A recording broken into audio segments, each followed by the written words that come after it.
Hello and welcome back to the Watford Way on Monday, the 1st of June, for another news update.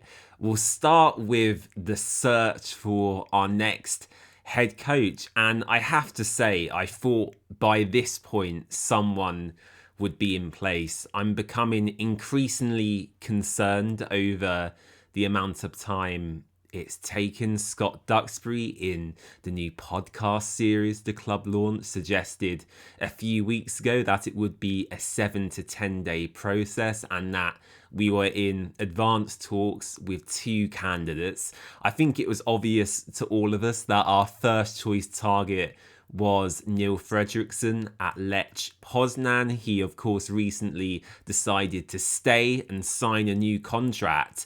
And my concern is we are now kind of scrambling in the bargain bucket of managers to get someone in place for pre-season. It's nearly a month this week that Ed Steele lost his job, and to still have no one in place for me is pretty bad. Now, you can look at it from both perspectives, right? For me, I'm on the more pessimistic side right now in terms of my concern about the process behind the scenes.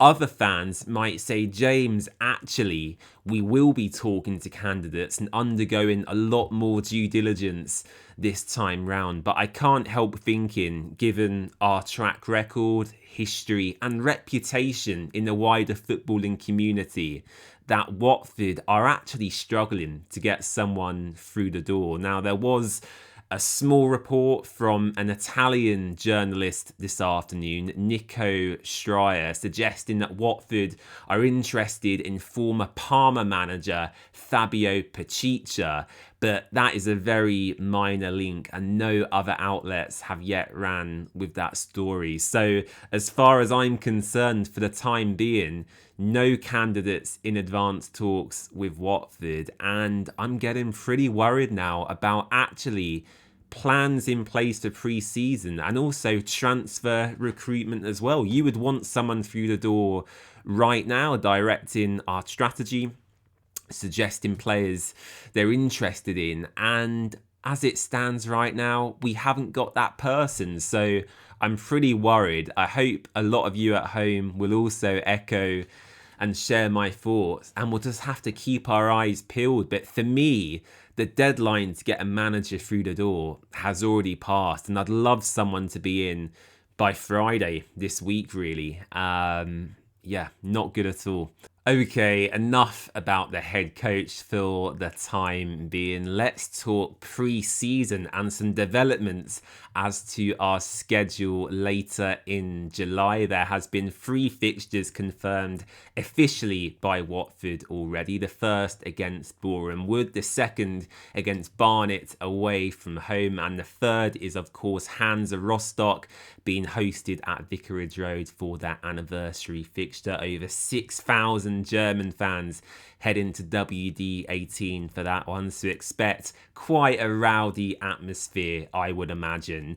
But the developments today have come via Spanish outlet Mundo Deportivo. They are very close to FC Barcelona, and they have suggested that as part of their pre-season training camp in Birmingham, they will face either Watford or Stoke City in a behind closed doors friendly before they play Birmingham City at St Andrews in front of fans. So look, for me, this is quite exciting actually. How often do Watford get the opportunity to play against FC Barcelona and world-class talents? Of course, it comes with the caveat that the game is behind closed doors, and that is very frustrating, of course. But look, it makes a change from, the Boreham Woods of this world, or kind of the non-league or national league sides that we sometimes face. So keep your eyes peeled on that one. The article suggested it's between Watford or Stoke as to who they'll face in this friendly, and potentially a new fixture to add to the schedule. Watford versus FC Barcelona. I didn't think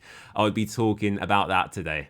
And finally, a massive congratulations to Watford winger and Socceroos star Nestory Irankunda on his call up to the FIFA 2026 World Cup in the USA with the Australia men's national team. I'm very, very pleased for Nestory. And look, I think we can all admit he had a mixed breakout season at Watford. Some very good moments in there, sprinkled in with a few not so good moments. But I felt personally that in the second half of the season, he really grew into himself as a character, as more of a leader from the front and looking to create opportunities for the team. And I think if he gets his temperament just right, he could be a crucial player for us in the 2026-27 championship season. Now, if he does really well in America and his value skyrockets and interest surrounds him, we may lose him this summer if the right offer arrives. But I'm confident that we can retain Nestory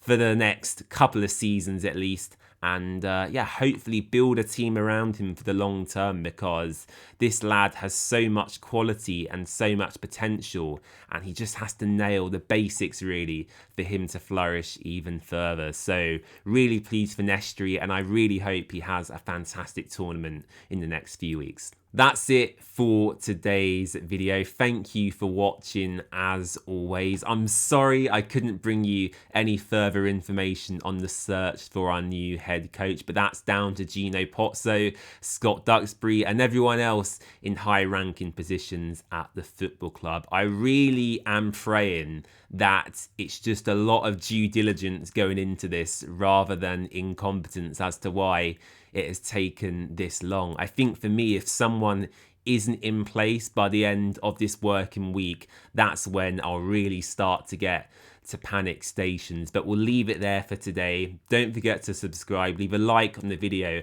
and comment about anything we discussed. I'll see you again very, very soon. Bye-bye.